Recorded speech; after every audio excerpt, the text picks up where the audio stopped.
Tante-tante semuanya. Siap. Terima kasih sudah hadir. Waduh, ini ajan ini kedengeran banget.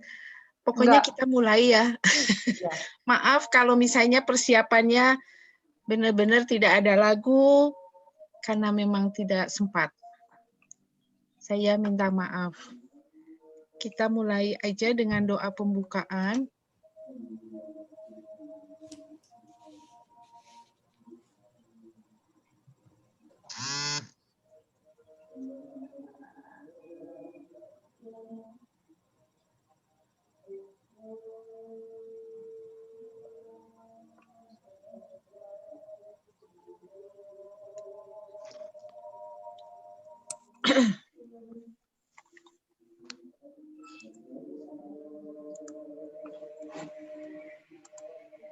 Dalam nama Bapa dan Putra dan Roh Kudus. Amin.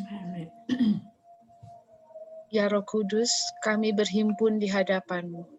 Kami sadar akan kedosaan kami, tetapi sadar pula bahwa kami berhimpun dalam nama-Mu pada sore hari ini. Datanglah ke tengah kami, tinggallah bersama kami, dan terangilah hati kami. Berilah kami cahaya dan kekuatan untuk mengerti kehendak-Mu, untuk menjadikannya kehendak kami, dan untuk mengamalkan dalam hidup kami. Bimbinglah kami dengan kebijaksanaan-Mu, topanglah kami dengan kekuatan-Mu, karena Engkaulah Allah yang dimuliakan bersama Bapa dan Putra. Ya Roh Kudus, Engkau menghendaki keadilan. Bantulah kami menghargai orang lain. Janganlah Kau izinkan kami disesatkan oleh ketidaktahuan, binasa karena ketakutan atau kesembronoan. Persatukanlah kami dengan diri-Mu dalam rekoleksi ini melalui ikatan kasih. Dan buatlah kami setia pada yang benar, karena kami berkumpul dalam nama-Mu. Semoga kami memupuk keadilan dengan kasih, sehingga semua keputusan kami berkenan kepadamu, dan layak Kau beri pahala yang dijanjikan kepada hamba-Mu yang baik dan setia. Kami juga berdoa untuk para korban terjadinya bom di Makassar tadi pagi. Berilah kekuatan dan ketabahan, dan kuatkanlah keluarganya. Kemuliaan kepada Bapa, Putra, dan Roh Kudus, Seperti pada permulaan, sekarang, selalu, dan sepanjang segala abad. terpujilah nama Yesus, Maria, dan Santo Yosef. Sekarang dan selama-lamanya. Bapa dan Putra dan Roh Kudus. Amin. Amin. Iya. Mungkin seperti yang waktu lalu saja, Santina mau dipersilakan untuk memulainya. Kalau misalnya ada yang tidak pas atau kurang, langsung aja mungkin ya Muji ya, begitu. Saya minta bantuannya. Monggo Santina, silakan dimulai. Terima kasih. Terima kasih. No, non so se sarà necessario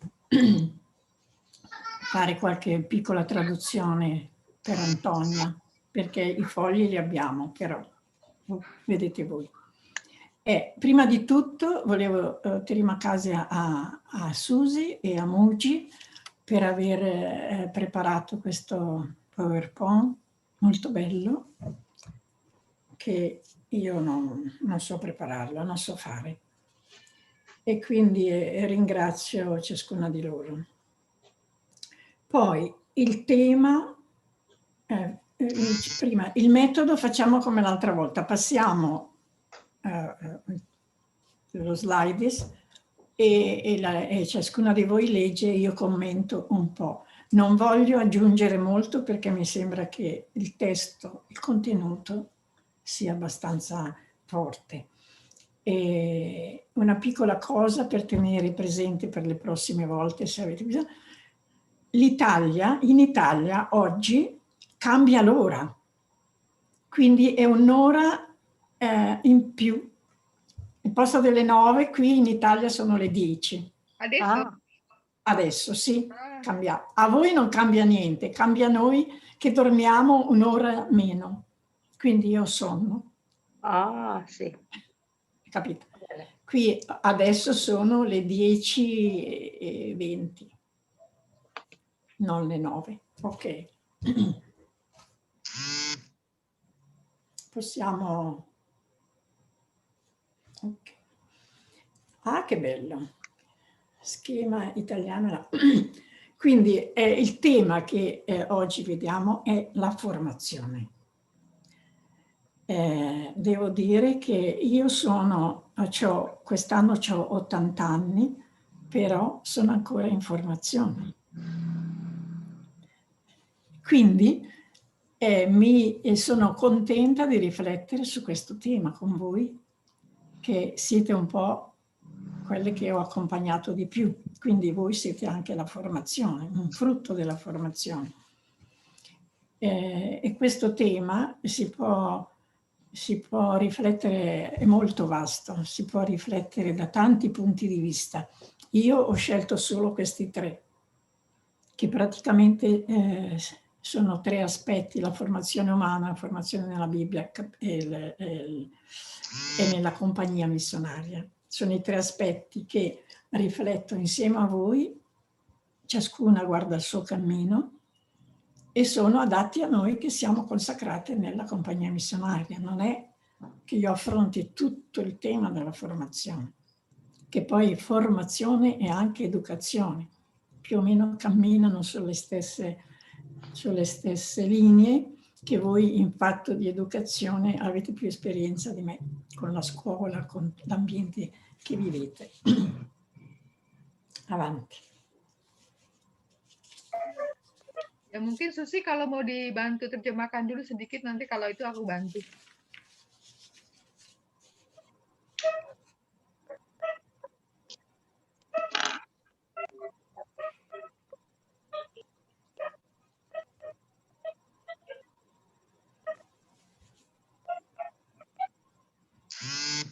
Ya, jadi Santina yang sudah tahun ini memasuki usia 80 tahun, bahwa dia juga menyatakan dirinya juga masih dalam proses formazione. Jadi memang proses formazione ini proses seumur hidup, dan dia melihat bahwa kita-kita ini juga adalah buah dari formazione. Kemudian kita akan melihat aspek pembinaan atau formasio ini dari 3 hal ini, ya, dari aspek kemanusiaan, ya, manusia, kemudian dari kitab suci, dan juga dari statuta.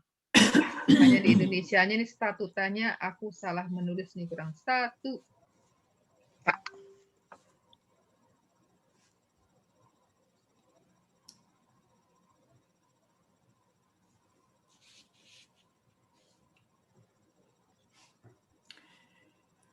Non so se qualcuno vuol leggere. Ada yang mau bantu Mbak membaca?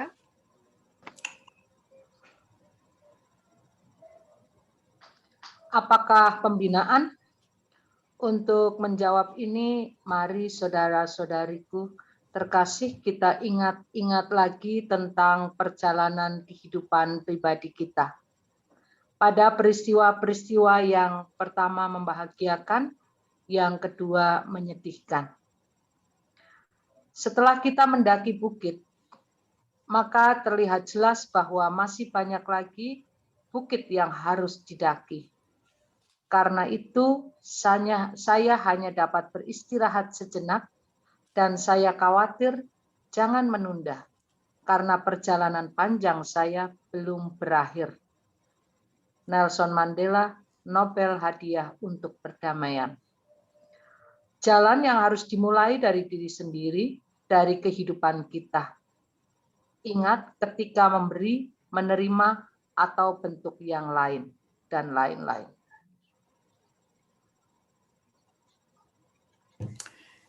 Ho detto mi fermo poco perché è più una riflessione che poi porterete avanti voi. Però ho voluto citare questa frase di Nelson Mandela per far capire come nella nostra vita la formazione non è mai un arrivo, è più una partenza.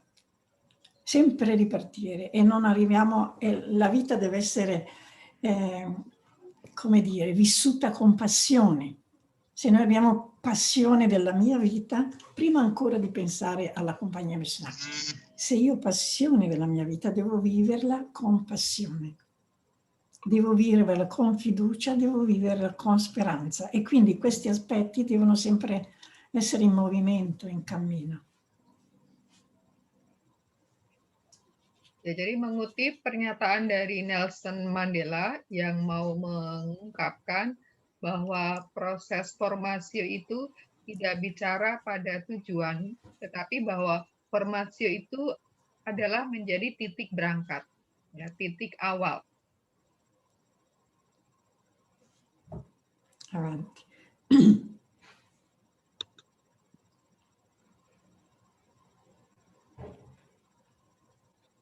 Che bella che è questa qui. È sempre possibile continuare a crescere. C'è questa compagnia di gente e ciascuna di noi, se crediamo veramente che è possibile crescere, non solo mangiando, bevendo, dobbiamo guardare a questa figura proprio scegliendo da che parte stiamo, dove siamo, quale sono io in fatto di formazione. Sono qui, sono lì, sono qui. Che tipo di crescita? Dove vorrei arrivare? E quindi fa capire anche che si inizia con la nascita e finisce quando si è molto adulti. E quindi se io non cammino, rimarrò sempre qui, nel punto della nascita. Ya, ini adalah gambaran orang yang mengalami perkembangan. Nah, kalau orang tidak mengalami perkembangan akan selalu berada dalam titik awal di sini. Vai.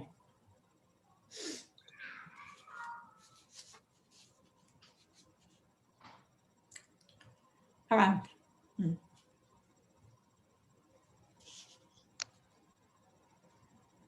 Iya. Keluarganya untuk menjalani perawatan di rumah sakit Allora, posso parlare? Sento delle voci. Rumah sakit ini bahwa pihak keluarga ini tidak diperkenankan untuk masuk ke dalam ruang perawatan. Mulai tadi ada satu anak laki-laki, satu orang korban. Di mute aja Muji.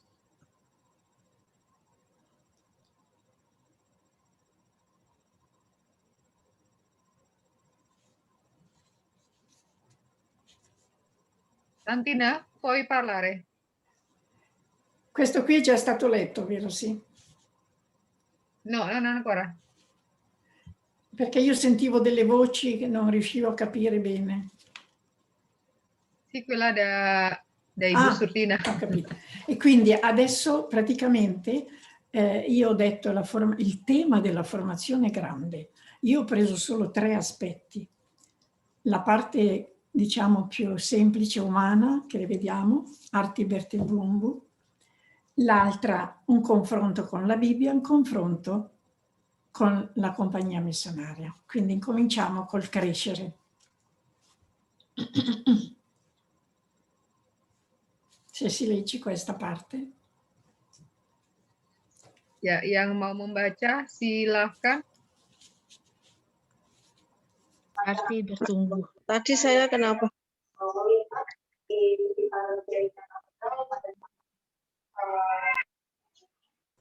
Ya. Setiap makhluk hidup akan terus bertumbuh, tumbuh dari kecil, dewasa, hingga sampai akhir kehidupan. Selama hidup, kita akan memupuk pertumbuhan ini sehingga menjadi seorang pribadi dan kita akan menjaga pribadi kita. Jalan ini harus dimulai dari hidup kita yang berhubungan dengan kekuatan dan kelemahan kita. Itu adalah alasan penting bagi hidup kita dan kita dipanggil untuk menjalaninya dengan baik. Karena hal ini yang akan memberitahu di sekitar kita tumbuh menjadi pribadi seperti apa. Lihatlah asal-usul dalam sejarah orang tersebut. akar yang terkadang mengkondisikan orang tersebut. Misalnya jika hidup dengan baik akan membuatnya bertumbuh.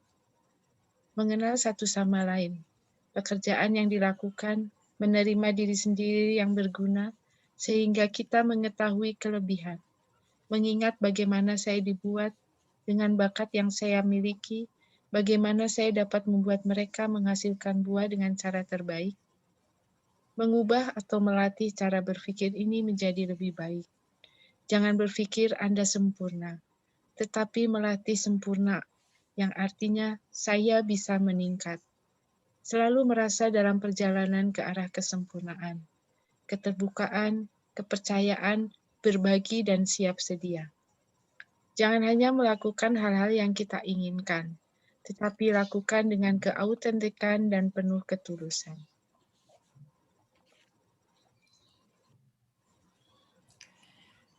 La riflessione che stiamo facendo riguarda ciascuna di noi, quindi non è che noi siamo chiamati a pensare all'altra. E adesso vedo cosa fa lei, è la mia vita che devo guardare. Guardo la mia vita e vedo a che punto sono con quel cammino della crescita. Sono rimasta un bambino, sono arrivata già a metà, poi sono arrivata a metà, sono tornata indietro e devo camminare portando avanti questi aspetti. La conoscenza di me stessa, che non è come quando avevo 2 anni, 5 anni, e poi l'altro aspetto che mi dice sì, sto camminando, è quella di crescere, ma non in peggio, in meglio. Deve essere una crescita positiva.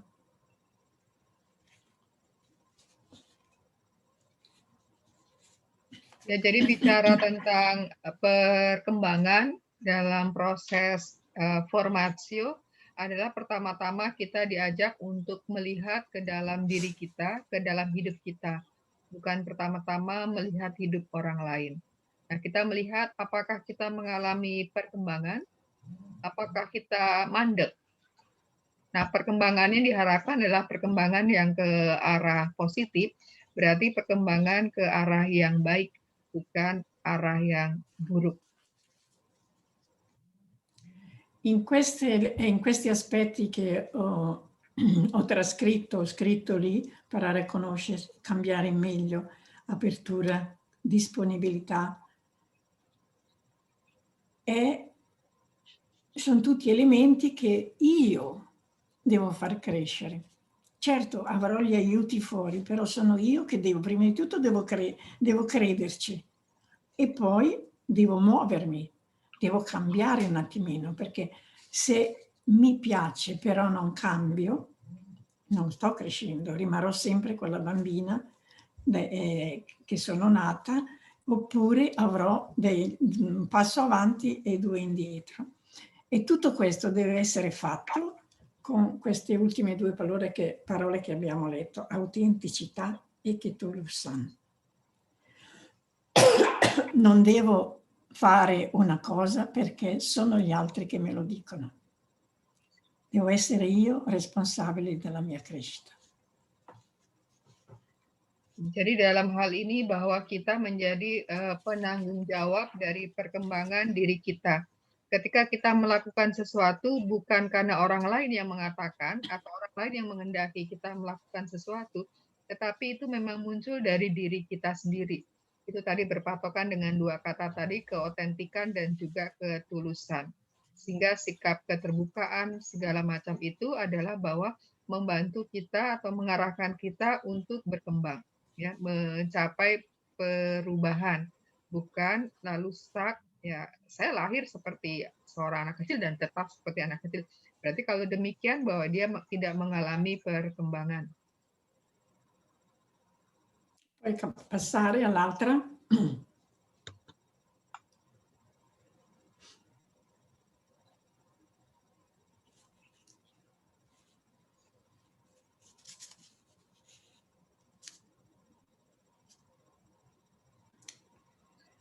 Leggere. Silakan yang mau membantu membaca. Lihat ke dalam transparasi dengan diri Anda sendiri. Pandanglah Tuhan seperti peti mati terbuka. Dialah yang pertama bertindak di dalam diri kita, tetapi juga di dalam orang lain. Waktu berlalu, dan setiap waktu diiringi oleh rahmat dari Tuhan. Menanggapinya, ketika mudah berkomunikasi untuk menanggapi, tetapi kadang juga ketika itu menjadi atau karena berbagai alasan lebih sulit. Hidup kita harus berpusat pada Yesus Kristus, bahwa Yesus telah kita kenal dan pilih. Semua ini juga bisa disebut pendidikan, yaitu aspek khusus dari pembentukan. Tidak peduli berapa usia kita, budaya yang telah kita bangun, itu membangun dalam diri kita kemampuan untuk mengambil langkah-langkah kecil untuk tumbuh dan berubah jika perlu. Hidup dan berkembang bisa dilakukan dengan belajar hari demi hari. Formasi tidak dapat diimprovisasi, tetapi membutuhkan persiapan jarak jauh dan terus-menerus.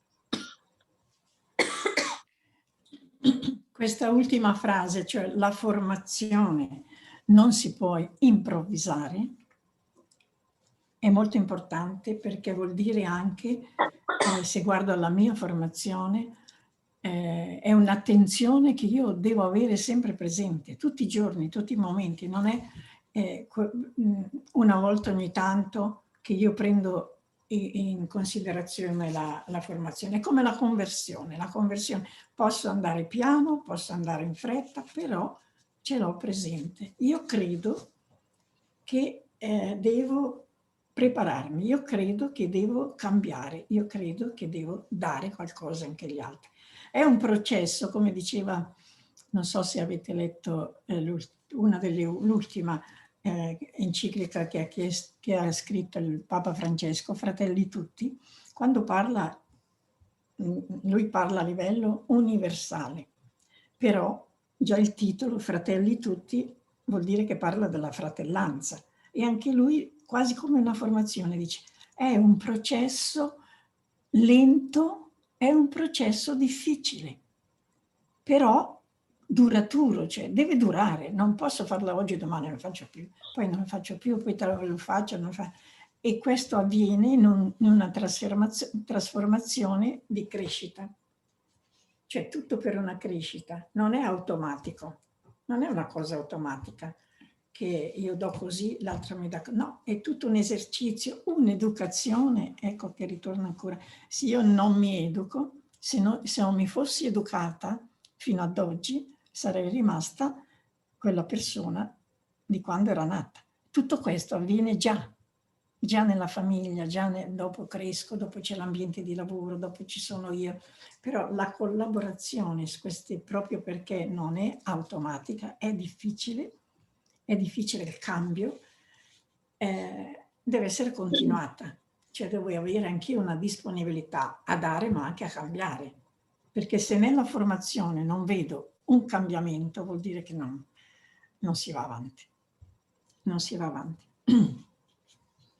Ya, jadi berpangkal pada kalimat yang terakhir bahwa formasi atau pembinaan itu bukanlah sesuatu yang bisa diimprovisasi, tetapi bahwa formasi itu adalah membutuhkan persiapan. Ya, seperti yang diungkapkan oleh Paus Fransiskus dalam dokumen yang terakhir, Fratelli Tutti, ya, yang di situ bicara tentang persaudaraan universal, katakan memang dalam dokumen itu bahwa proses formasi itu penting, tetapi juga bukanlah sesuatu yang mudah. Jadi proses pembinaan itu juga ada sesuatu yang sulit. Tetapi bahwa sesulit apapun itu hendaknya dilakukan terus-menerus, ya, bukan hanya dalam waktu sejenak. Tadi dikatakan duratura berarti adalah proses yang berkelanjutan, maka di situ dibutuhkan keyakinan, keterbukaan, dan juga ada kemauan untuk berubah.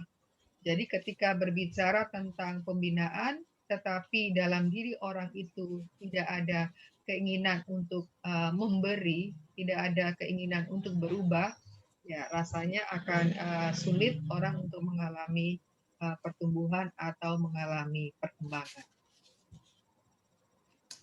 Avanti.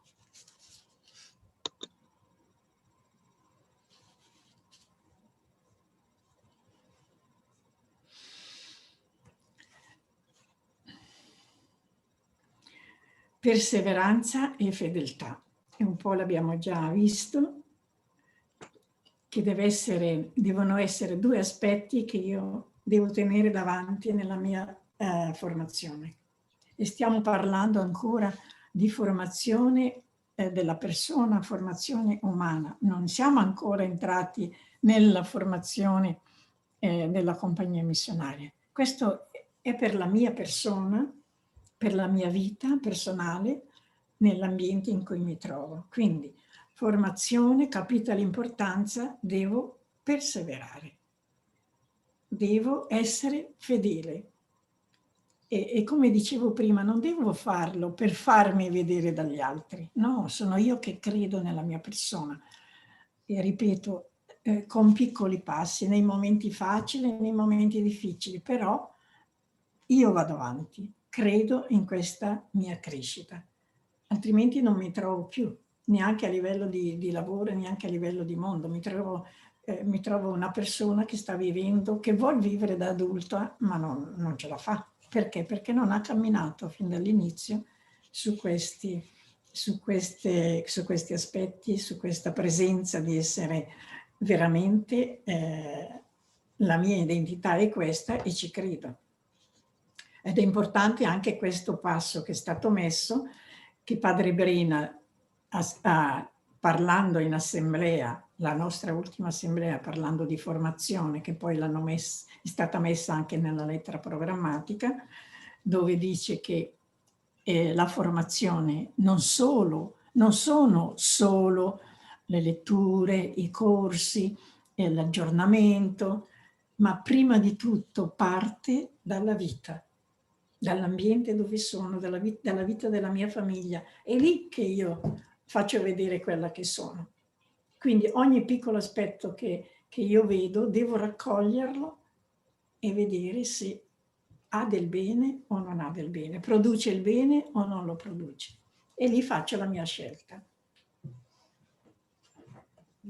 Jadi dalam proses pembinaan, dua kata ini juga patut untuk diperhatikan, kata ketekunan dan kesetiaan. Ya. Karena dua hal inilah yang bisa membantu seseorang itu untuk mengalami pertumbuhan atau mengalami perkembangan di dalam proses pembinaan. Seperti juga disampaikan oleh Pastor Brena, SCY, yang hadir pada saat asamblea yang CM yang terakhir, dia juga mengungkapkan bahwa proses pembinaan itu tidak hanya bicara tentang kursus, kemudian tentang aggiornamento, itu berarti semacam ya kegiatan-kegiatan untuk memperbaharui atau macam-macam bacaan dan sebagainya, tetapi bahwa proses pembinaan itu lebih-lebih berawal atau berangkat dari hidup keseharian kita. Ya.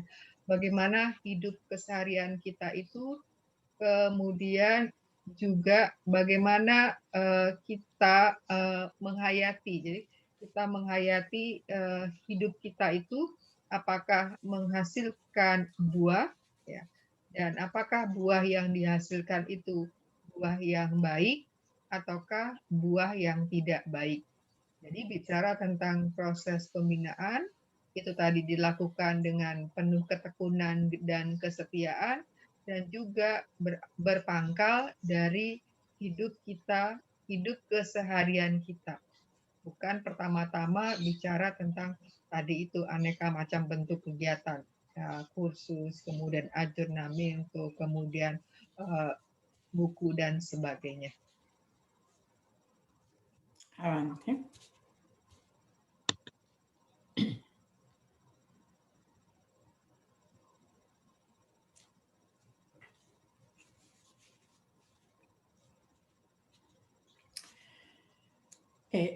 E io ho voluto concludere quell'aspetto formativo, vogliamo dire, dal punto di vista umano. Quella è la persona, quella che abbiamo visto, una parte, perché anche nel nostro cammino formativo che abbiamo fatto, che avete cominciato prima di tutto voi con Francesca, poi si è continuato per arrivare ad oggi, la parte umana formativa è stata già vista, è stata già, e quindi ciascuna, questo serve soprattutto per stimolare un attimo a fermarci e a vedere un po' dove sono arrivata, che cosa è successo da là fino a qua, o se voglio andare ancora più indietro, prima ancora di conoscere la compagnia missionaria, quali sono le forze che ho dato, come mi sono comportata, mi vedo cambiata oggi? O sono ancora quella di prima, di quando abitavo con la mia famiglia oppure ero in un'altra situazione di età. La formazione, che l'abbiamo detto all'inizio, riguarda tutta la vita e quindi non si può mettere un punto. Quella fila di omini, di bambini che abbiamo visto quel disegno, io sono dentro lì. Devo sapere con autenticità, con chiarezza, capire dove sono, però non per fermarmi, per andare avanti. Perché mi è venuto in mente anche quello che ho letto scritto da Papa Francesco su San Giuseppe, cioè, è bellissimo quel documento ultimo, ha messo nella figura di San Giuseppe, quasi senza volerlo, io l'ho interpretato così, ha messo una parte che è formazione, quando dice che San Giuseppe nella sua vita ha avuto molta creatività. Io non l'ho scritto qui, lo sto dicendo, molta creatività, perché di San Giuseppe non se ne parla, perché si dice, non ci sono tante, il Vangelo non è presente la figura di San Giuseppe, però ci viene detto che soprattutto nei momenti più difficili, per non lasciar perdere tutto, per non cambiare strada, ha trovato la risposta cercando sempre il positivo nella sua vita. Cioè è stato molto creativo, non ha detto questa è una difficoltà, basta, non cammino più. Questa è un'altra difficoltà, non mi capisce, non cammino più. No, anche in quei momenti lui ha saputo trovare la risposta positiva per fare l'altro passo e andare avanti.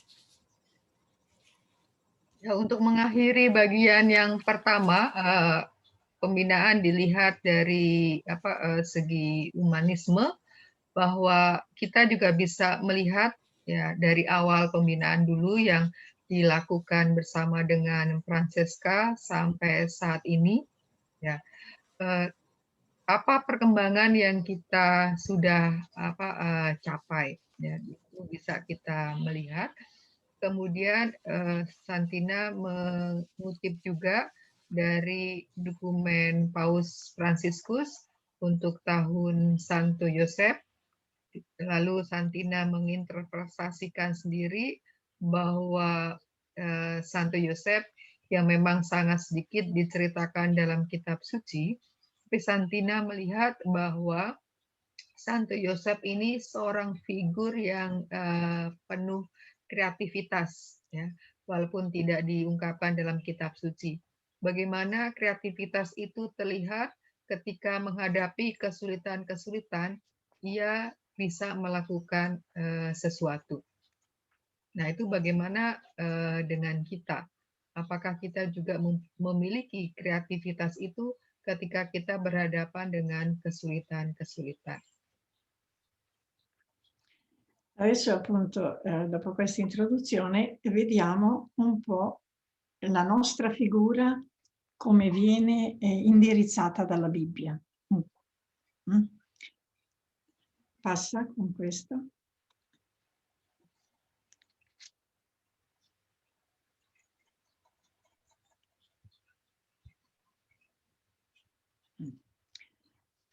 Se voi andate nella Bibbia, con questa idea di trovare qualcosa che aiuta nella formazione, ce n'è un'infinità. Ci sono infinità di esempi, di passi. Io mi sono soffermata solo su alcuni salmi, 2 salmi, e poi un brano di Geremia che parla del vasaio e l'altro anche del Deuteronomio. E li commento tutti e 3 e leggiamo già questa parte dei salmi. Ya, jadi kita akan melihat pembinaan dari sudut pandang kitab suci. Memang ketika kita kembali ke dalam kitab suci, lalu berkaitan dengan pembinaan, itu adalah sesuatu yang tidak pernah ada hentinya, tidak ada ujungnya. Nah, pada kali ini saya mengutip dari Mazmur, dari kitab Yeremia, dan juga dari kitab Ulangan.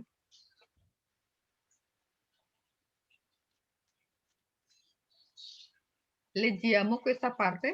Sì, leggiamo questa parte. Dari dalam kitab suci juga kita bisa melihat Tuhan adalah pendidik pertama dan terbesar bagi umatnya.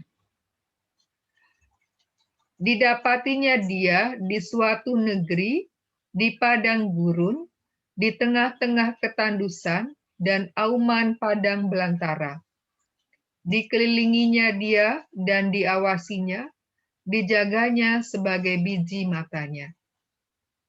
Laksana Raja Wali menggoyang bangkitkan isi sarangnya, melayang-layang di atas anak-anaknya, mengembangkan sayapnya, menampung seekor dan mendukungnya di atas kepaknya. Demikianlah Tuhan sendiri menuntun dia, dan tidak ada Allah asing menyertai dia. Dari kitab Ulangan bab 32 ayat 10 sampai dengan 12. Passa. Vai avanti con questo.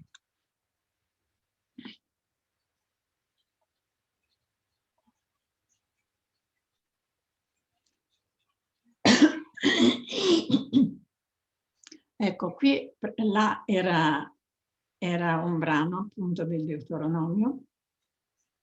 Qui ho sottolineato, riflettendo appunto su questo brano che mi è piaciuto, perché ho visto gli atteggiamenti che dobbiamo avere per noi stessi, prima noi stessi, poi anche per gli altri, per chi ci è vicino, in un processo formativo. E questi ce li suggerisce proprio Dio. Nel brano viene detto che Dio lo trovò. Riferiamola a noi stessi, a me, a Mucci, a tutte voi, a Susi, Lucy, Antonia, Bussortina, e ne manca una, e Ludo. Cioè, Dio lo trovò, lo circondò, mi allevò, mi custodì e mi guidò. Mi trovò e riguarda Pangillam, cammino di crescita, circondò, allevò, custodì. Questi atteggiamenti di crescita, circondò, allevò, custodì, dobbiamo andare ancora indietro quando eravamo piccoli per vedere se nella nostra famiglia c'è stato questo volerci bene. Più avanti, diventata grande, mi guidò, ma unita anche alla missione. Sono tutti atteggiamenti che dicevo all'inizio, Dio li ha rivolti a me. Io li devo rivolgere prima di tutto a me stessa. Se sono convinta che Dio mi trovò e mi ha chiamato e mi ha usato quegli atteggiamenti e continuo a usarli, li devo portare avanti. Però devo essere convinta di tutto questo. È come un progetto che Dio ha per me, per tutti. Dopo la nostra risposta è in base alla crescita che ci diamo. Lui è sempre dentro, lui avrà sempre pazienza, non si meraviglia delle nostre debolezze, anzi ci aspetta e si va avanti un'altra volta, però non dobbiamo dire di no a questa chiamata, altrimenti si blocca tutto. Ya, jadi dari kutipan itu saya menggarisbawahi ya kalimat bahwa Tuhan yang menemukan saya, yang melingkupi saya, yang mengangkat saya, yang menjaga saya dan juga yang membimbing saya. Nah, kemudian ini adalah proses bagaimana saya menemukan bahwa diri saya itu mengalami panggilan Tuhan, bahwa Tuhan yang memanggil saya. Nah, Tuhan yang memanggil saya, lalu bagaimana supaya itu mengalami pertumbuhan, lalu ini dihayati bahwa Tuhan itu selalu menyertai ya dalam kehidupan kita. Kemudian lalu Allah itu yang membimbing. Nah, ketika masih kecil, mungkin kita masih berpatokan atau masih terarah pada diri sendiri. Tetapi ketika mengarah kepada kedewasaan, maka kita tidak hanya berfokus pada diri sendiri, tetapi mulai untuk melakukan suatu misi. Ya, jadi dikatakan bahwa orang mengalami pertumbuhan adalah bahwa tidak berhenti pada diri sendiri, tetapi juga akhirnya keluar untuk melakukan suatu misi. Maka ketika orang sampai pada bermisi, dikatakan bahwa orang itu sudah bisa keluar dari dirinya sendiri dan juga ia mengalami pertumbuhan.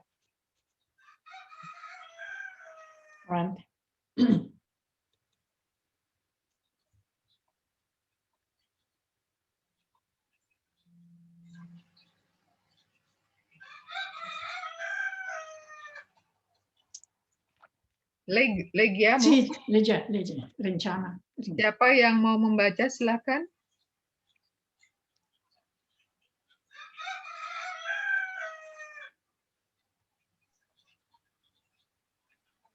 Rencana Allah bagi kita masing-masing yang terungkap dalam sejarah perkembangan hidupnya, peristiwa-peristiwanya, secara bertahap hari demi hari. Kita tidak dapat melupakan bahwa Tuhan seperti pemilik kebun anggur, memanggil sepanjang waktu dalam kehidupan. Ini bukan hanya soal mengetahui apa yang Tuhan inginkan dari kita masing-masing dalam berbagai situasi kehidupan. Itu perlu untuk melakukan apa yang Tuhan inginkan.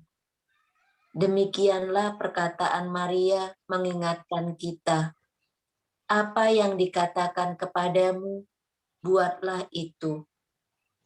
Dan untuk bertindak dalam kesetiaan pada kehendak Tuhan itu, perlu untuk mampu dan membuat diri kita lebih mampu.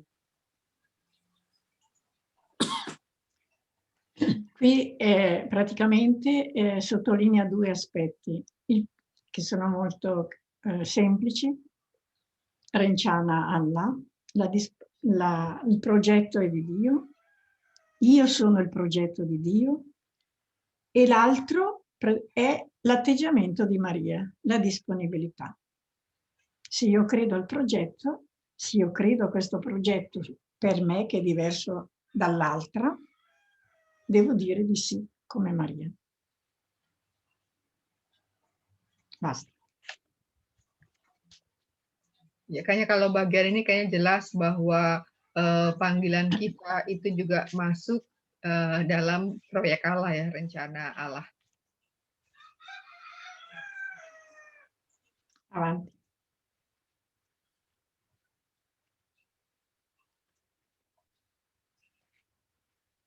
Ya, silakan yang mau membaca dari kitab Mazmur.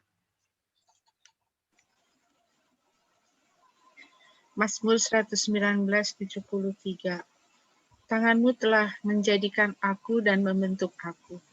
Berilah aku pengertian supaya aku dapat belajar.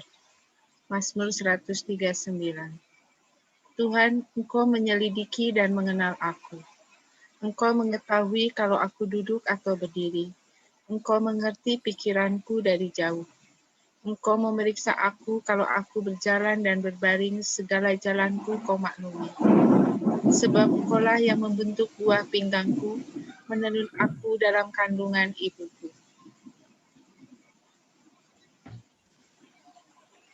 Questi i salmi anche sono molto ricchi di questa presenza di Dio nella nostra vita. Io ho scelto questi versetti, questi due, perché praticamente emerge forte prima la presenza di Dio ancora nella nostra vita e poi la sua conoscenza su ciascuno di noi.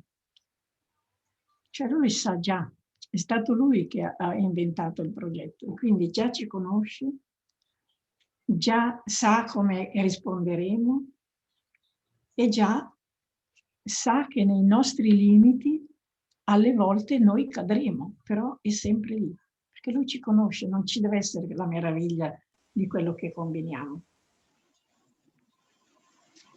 Ya, dari Mazmur ini bahwa kita bisa melihat bahwa Tuhan yang memanggil kita itu Dia mengetahui ya, sungguh-sungguh kita sebagaimana adanya kita, tidak ada yang tersembunyi di hadapannya.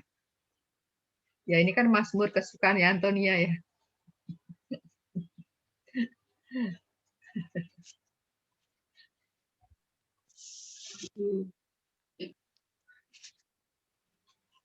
Pertanyaan dari Avanti? Sì, avanti. Da leggere in questa. Ya, silakan yang mau membaca, yang belum. Bentar, ini di sini lagi hujan deras banget. Oh. Saya mau lihat keluar dulu, kasihan Ibu. Ya. Lanjutkan dulu ya. Ya. Ludo atau Busur mau bantu baca? Baca tapi pelan-pelan. Oke. Yeremia. Kata ini di Yeremia 18:1-6.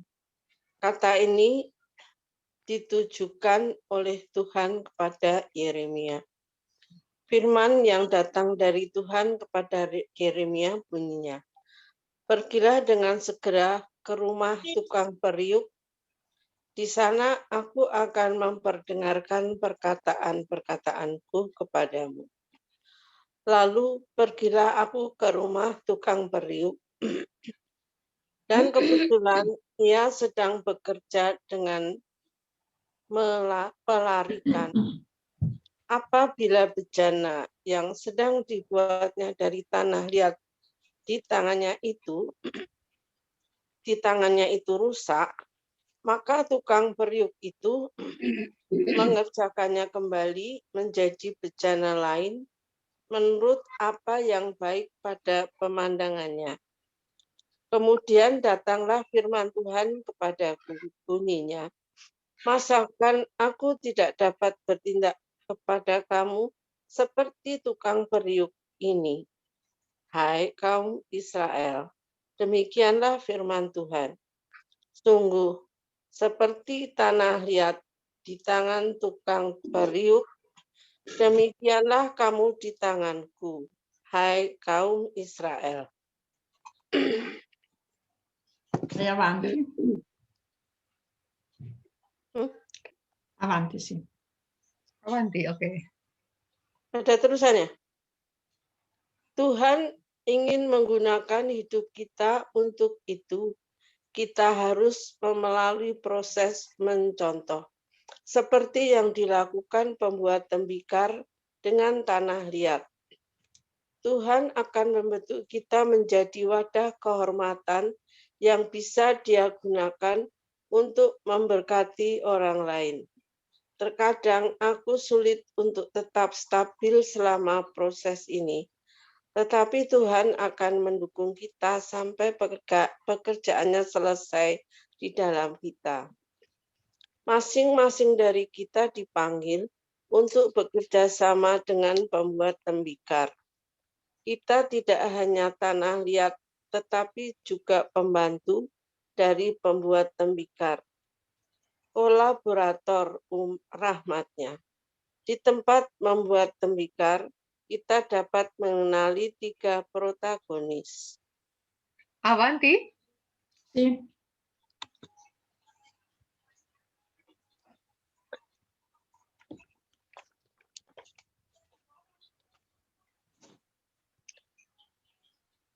Leggi ancora. Sì, avanti. Diri kita, masih saya? Boleh. Diri kita sendiri, orang pertama dan utama yang bertanggung jawab untuk pembentukan adalah orangnya. Kita mengizinkan Tuhan untuk membentuk kita dan mengasumsikan, hendaklah kamu dalam hidupmu bersama menaruh pikiran dan perasaan yang terdapat juga dalam Kristus Yesus. Menurut Filipi 2 ayat 5. Lebih dari kebisingan, dia akan lebih memilih diam dan doa daripada percaya pada tindakannya sendiri. Dia akan lebih memilih untuk menyerahkan dirinya di tangan pembuat tembikar dan kreativitasnya. Pembina juga harus turun ke tempat pembuat tembikar dan bekerja sama dengan pekerjaan Tuhan dan membiarkan dirinya dibentuk agar dapat membentuk orang lain. Umat Tuhan, orang-orang dengan berbagai situasi dan kebutuhan mereka, mari kita biarkan diri kita dibentuk oleh luka mereka, harapan mereka. Jika kita berjalan di antara orang-orang dan membiarkan diri kita disentuh oleh Tuhan, Dia mengubah kehidupan kita, memelihara dan memadamkan air yang melewati dan memberi manfaat kepada orang-orang yang kita temui di jalan kita. Dikatakan oleh Paus Fransiskus pada konferensi Presbiter Internasional 7 Oktober 2017. Tuhan ingin memberi contoh kepada kita seperti yang dilakukan pembuat tembikar dengan tanah liat. Jangan melawan, tetapi biarkan itu bekerja dalam diri kita.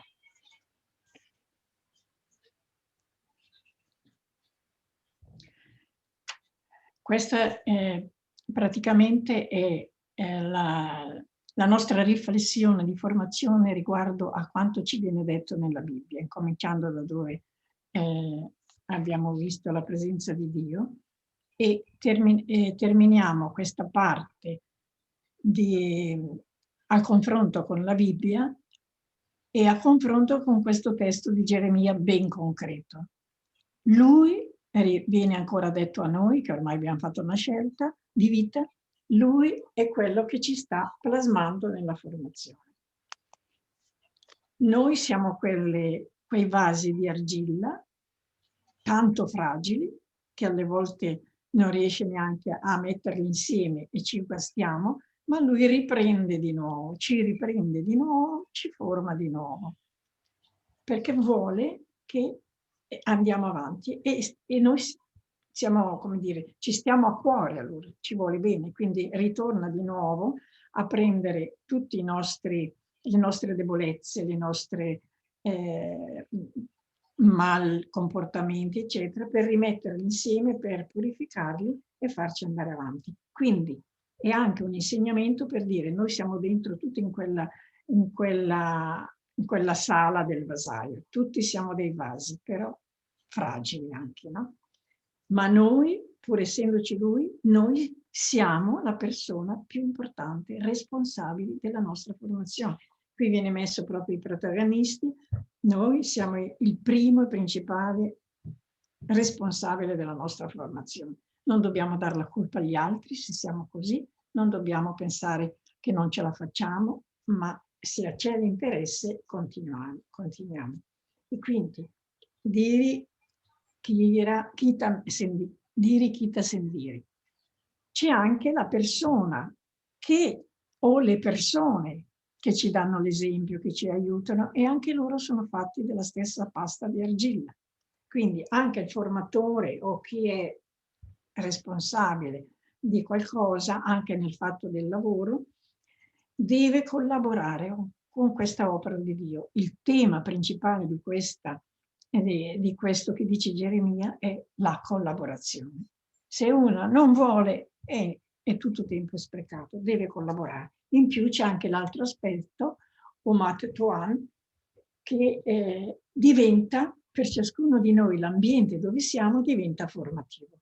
Io sarò fedele alla mia formazione se saprò guardare, fare uno sguardo positivo su quello che mi circonda e prendere gli elementi che mi servono per crescere. Naturalmente, molto importante l'ultima frase, Tuan, Ingi, Memerie, Kontò, Pada, Kita, eccetera, eccetera, cioè Dio vuole modellarci come il vasaio fa con l'argilla, ma noi, conclusione di questo discorso sulla Bibbia, dobbiamo lasciarlo fare, dobbiamo essere disponibili, altrimenti il vaso si rompe. Ya, ini jadi dari kitab Yeremia kita melihat bagaimana bahwa Tuhan itu membentuk kita, sedang membentuk kita, dan akan selalu membentuk kita. Kita dibentuk menjadi seperti yang Tuhan kehendaki. Tuhan melihat kelemahan kita, melihat keterbatasan kita, tetapi bahwa itu tidak menjadi penghalang bagi Tuhan untuk menjadikan kita seperti yang dikehendaki. Karena kita adalah sungguh sangat berharga di matanya. Kemudian dalam proses pembinaan ada 3 protagonista atau tokoh penting, yaitu diri kita sendiri, kemudian ada pembina, dan juga ada umat Tuhan. Ya. Tidak usah dijelaskan karena sudah ada dalam tulisan ini. Kemudian yang kalimat terakhir inilah yang untuk kita pegang, bahwa kita itu dibentuk oleh Tuhan, maka yang penting adalah kita membiarkan diri kita untuk dibentuk oleh Tuhan. Avanti. Ecco, l'ultima parte che vediamo, ed è la più semplice, secondo me, è la formazione nella compagnia missionaria. Abbiamo visto la formazione all'inizio della persona, la crescita. Abbiamo visto la Bibbia, ci siamo guardati dentro un po' per vedere cosa ci può aiutare. Siamo nella compagnia missionaria e c'è un tipo di formazione che viene, non voglio dilungarmi tanto perché è già passato un po' l'ora, cioè la troviamo, la capiamo prima di tutto con la nostra vita. E qui c'è una realtà che secondo me dobbiamo vedere. Il gruppo dell'Indonesia, fatto da 6 persone, ha cominciato ed è arrivato fin qui.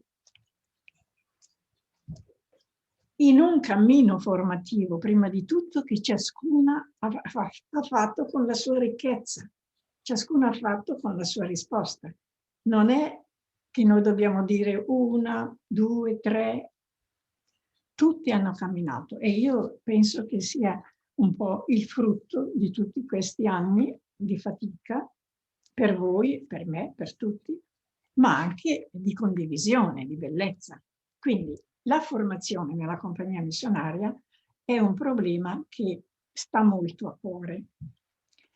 Si trova nello statuto, possiamo passare avanti, è il capitolo 5, avanti con la slide. Andiamo a vedere l'altra.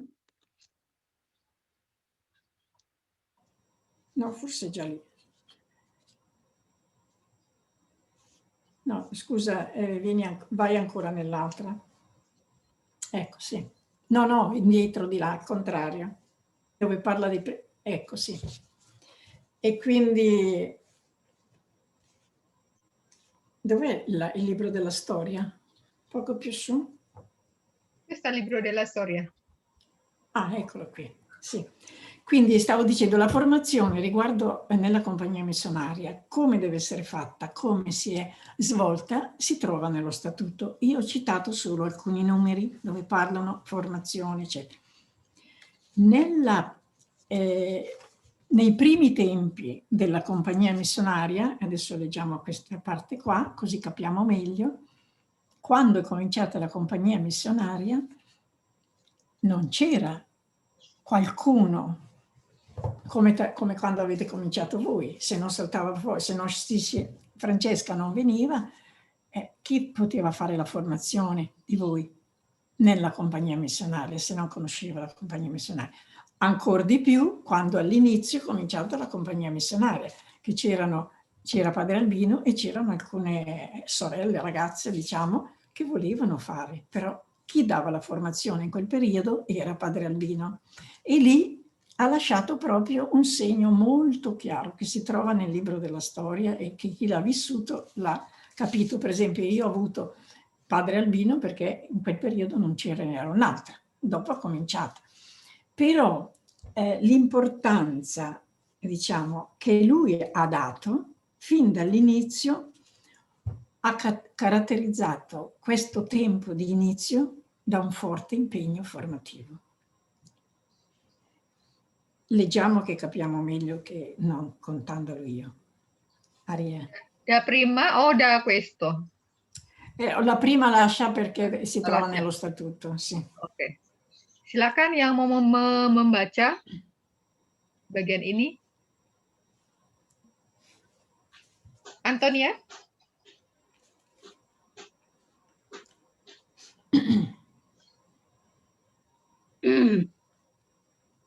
Dari buku 60 tahun perjalanan sejarah dunia.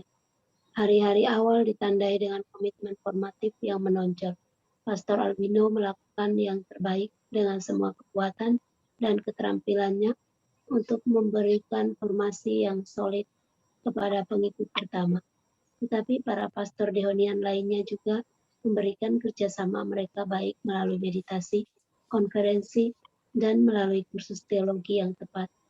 Sejauh menyangkut pembinaan yang sebenarnya, tugas itu adalah miliknya. Dan formasi ini tidak mengabaikan aspek kehidupan apapun. Itu bertujuan untuk melatih para wanita untuk mampu menghadapi dengan mudah saat-saat baru yang akan datang dan dalam berbagai keadaan kehidupan profesional dan kerasulan. Pastor Albino pada tahun 1958 ketika dia mulai menjalankan perannya sebagai formator dari kelompok pertama calon misionaris, dia mengedepankan cita-cita besar. Cakrawala terbuka, dia tidak pernah lelah menasihati, tetapi dia mampu dengan kelembutan, kebapaan, dan keibuannya menciptakan iklim kemanusiaan yang selamanya akan menandai gaya formatif Serikat Misionaris. Perkembangan, kursus pelatihan, komisi, majelis rencana pelatihan dasar, dan lain-lain. Dari surat program kerja 2019 sampai 2025, halaman 8 sampai 11.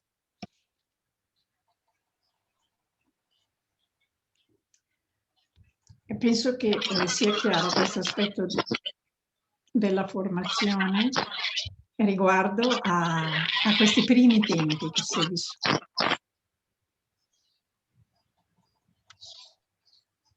Riguardo a questi primi tempi che si è vissuto nella compagnia missionaria. Il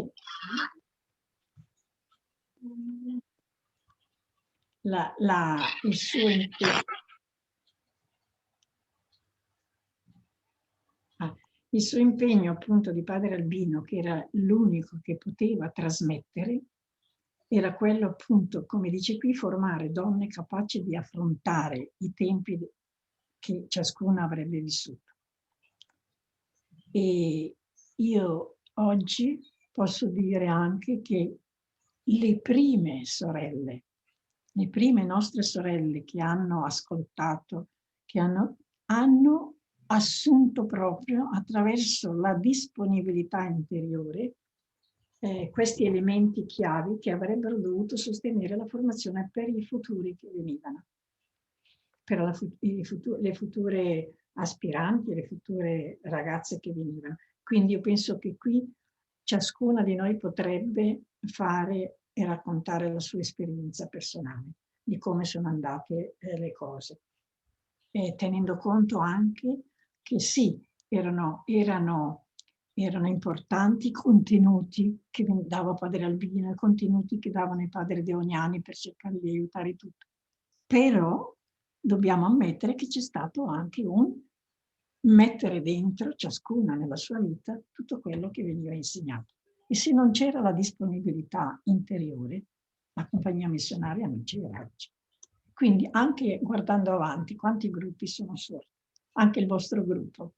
Vuol dire che qualcosa di quel cammino formativo si è fatto. Ya, jadi ini Santina mengutip dari buku Sejarah 60 Tahun CM, di mana digambarkan ketika awal-awal Pater Albino itu mendampingi kelompok yang pertama, kemudian juga para dehonian lainnya juga mendukung karya itu, tetapi bahwa di dalam seluruh proses itu yang terpenting juga adalah diri orang itu sendiri, ya, diri orang itu sendiri yang memang membiarkan dirinya untuk dibimbing, untuk dibentuk, karena dia yang menjadi istilahnya kunci dari juga seluruh proses proses pembinaan itu.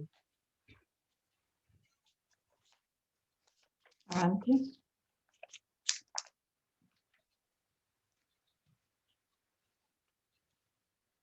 Si legge anche questo qua. Ya, silakan yang mau membaca. Ludo?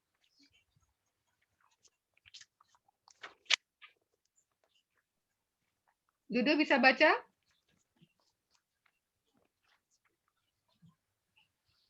Pembinaan.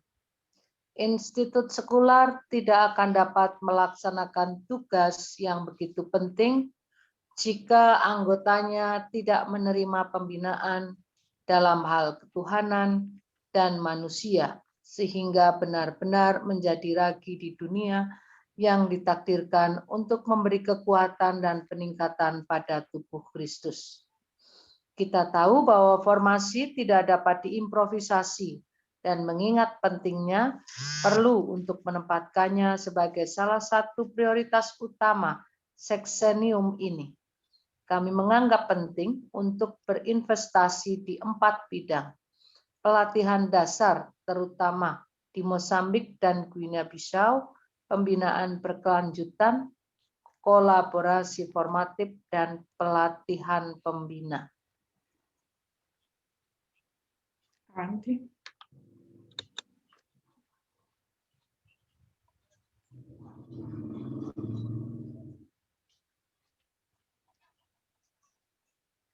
Masih lanjut?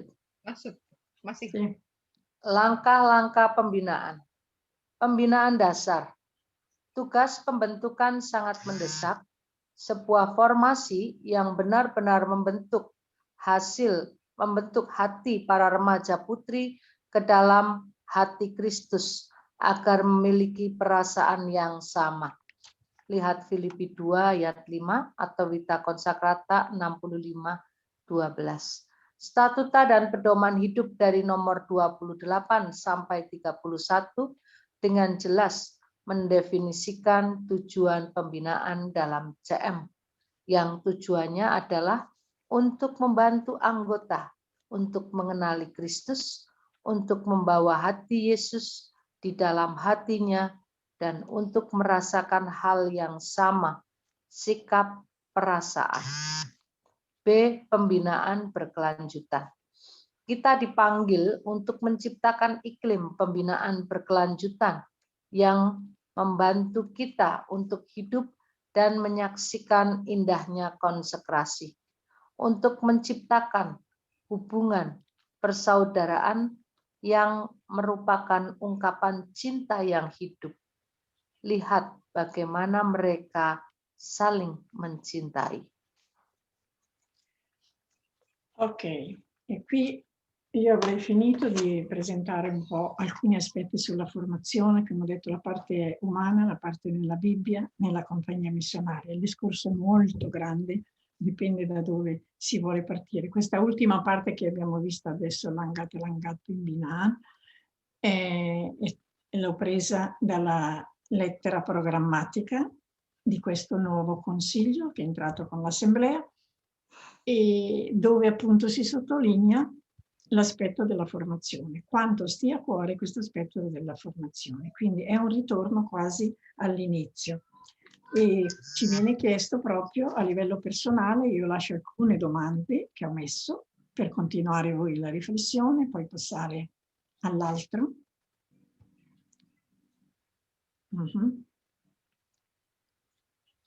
Si possono leggere? Silakan yang mau membantu membaca.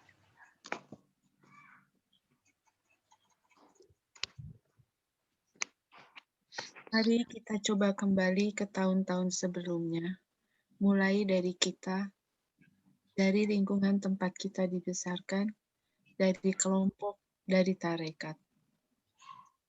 Formasi adalah elemen penting untuk hidup saya, untuk vitalitas tarekat. Bagaimana saya hidup dan bagaimana saya menjalankan nilai ini hari ini. Nilai-nilai apa yang diturunkan kepada saya? Di atas pilar apa saya telah membuat hidup saya berkembang? Bagaimana saya menemukan diri saya hari ini? Saya mencoba mendefinisikan diri saya dengan sebuah kata.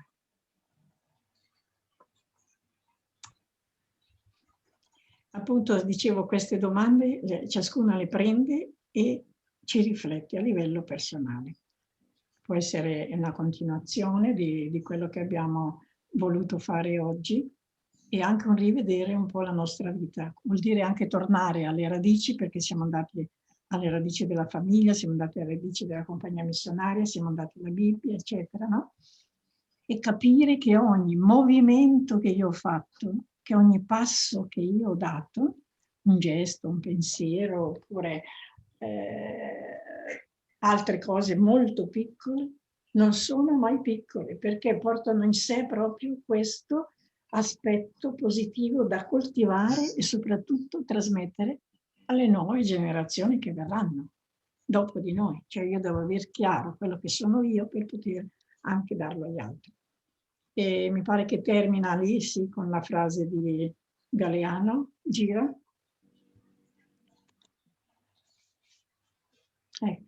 Chiudiamo con questa frase. Leggo. Leggi. Jika kita tahu bagaimana mewujudkan aspek-aspek ini dalam hidup kita, kita akan menulis beberapa harapan yang harus dibangun bersama. Karena itu, marilah kita membangun sebuah harapan. Karena dengan mengikuti jalan inilah, kita akan menjadi perempuan-perempuan harapan. Dia ada di Cakrawala. Saya mengambil 2 langkah lebih dekat. Dia mengambil 2 langkah lagi. Saya berjalan 10 langkah. Dan Cakrawala surut 10 langkah ke depan. Sejauh saya berjalan, saya tidak akan pernah mencapainya. Jadi, untuk apa ini? Gunanya ini untuk berjalan. Ecco, io chiudo con tutto questo e vorrei chiudere recitando insieme a voi un'Ave Maria, perché ci aiuti sempre a credere in questo nostro cammino che stiamo facendo, ciascuna con le sue con le sue individualità, col suo carattere, con le sue fatiche e le sue gioie. Però siamo in cammino e io penso che, avendo parlato di formazione, ieri ci pensavo e dicevo, in Indonesia ci sono, sapete quante volte sono venuta in Indonesia? Quante volte? 17 volte. Ho guardato un po' il mio quaderno, ho contato, ricontato, mamma mia, dico. E noi, anch'io mi metto dentro, per me è stato un grande aiuto venire, adesso ogni tanto ci penso, dico basta, non ci andrò più perché è finita così la storia. Però quello che ho ricevuto da voi è veramente tanto, nel bene e nelle fatiche, e veramente dico, devo ringraziarle perché anche soprattutto nei momenti di fatica, perché ci sono anche per me, è la forza di andare avanti, sì, è stato, come abbiamo detto, abbiamo visto anche nella Bibbia, però l'aspetto umano siete stati voi, che mi avete dato questo stimolo e questa forza. E quindi possiamo recitare insieme un'Ave Maria per continuare, anche se siamo lontani in questo momento. Ya, jadi Santina mengakhiri tadi, lalu ada pertanyaan-pertanyaan untuk direfleksikan, lalu mari kita bersama-sama mengucapkan doa Salam Maria. Salam Maria, penuh rahmat Tuhan serta terpujilah engkau di antara wanita dan terpujilah buah Santa Maria, doakanlah kami yang berdosa ini sekarang dan waktu kami mati. Amin. Bene, grazie. Bene, Buona grazie. settimana santa. Terima kasih Santina. Terima kasih Antonia, terima kasih. Terima kasih Surtina, Santina. terima kasih. Muchas gracias. Terima kasih, grazie, muchas gracias. Obrigada. De nada. Lucy, ciao. Provisiat buat Santina. Terima kasih. Sama-sama. Ok. Buona Domenica delle Palme. Io devo andare ancora a messa stasera. Le altre sono andate oggi. E buona settimana santa. Ci sentiamo per Pasqua. Dove vas? A casa. Tutte qua, nessuno si può mettere in viaggio. Tutte. Siamo 7 qua. Chi sono? Lisetta, Giannina, Bianca, Cristina, Elvige e Martina. Stanno bene tutti? Sì, la più che sta meglio di tutti è la Bianca. Ah, che bello. Salam buat semua. Sì.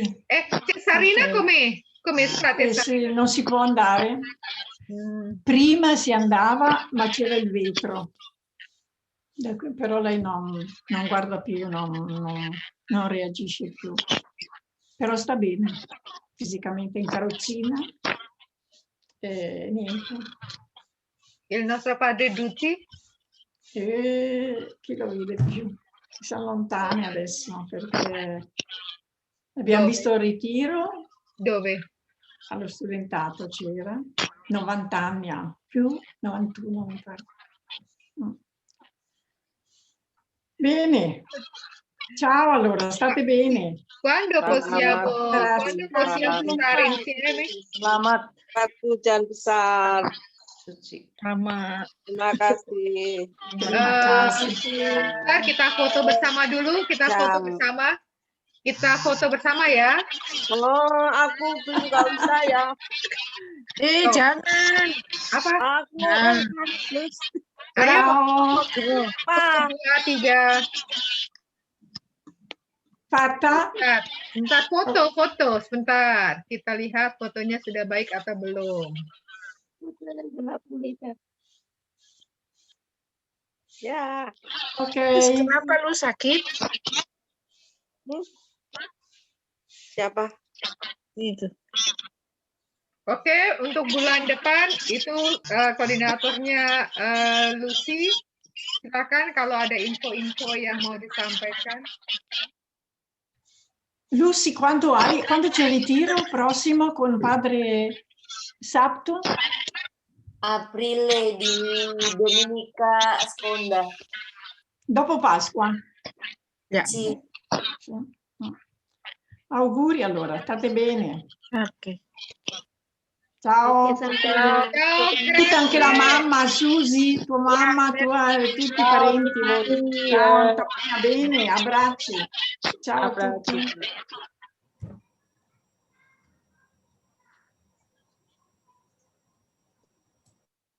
Ciao, Santina. Oke. Sampai Makasih ya, ketemu Muji. lagi. Oke. Makasih banget. Ya, selamat melanjutkan refleksinya. Ya, makasih. Udah. Oke, saya tutup ya. Yuk.